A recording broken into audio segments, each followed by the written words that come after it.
अकोल्यात राष्ट्रीय आरोग्य अभियानांतर्गत नवजात शिशु अतिदक्षता विभागासाठी अकोल्याच्या जिल्हा स्त्री रुग्णालयात सन 2024-25 मध्ये राबवण्यात आलेल्या निविदा प्रक्रियेत मोठा घोळ झाल्याचं उघडकीस आलं आहे। या प्रकरणात जिल्हा शल्यचिकित्सक डॉक्टर तरंग तुषार वारे, जिल्हा स्त्री रुग्णालयाचे अधीक्षक डॉक्टर जयंत पाटील आणि प्रशासकीय अधिकारी AN डाबरे यांना तात्काळ निलंबित करण्यात आला आहे। या तिन्ही अधिकाऱ्यांना आता नागपूर उपसंचालक कार्यालयाच्या मुख्यालयात हजर राहण्याचे आदेश देण्यात आले असून पुढील चौकशी नागपूर येथून होणार आहे। निविदा प्रक्रियेमध्ये जे आपला LEQ आलेला होता, त्या LEQच्या अनुषंगाने चौकशी समिती शासनाने रचली होती।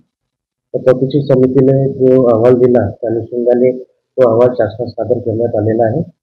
आणि त्या अनुषंगाने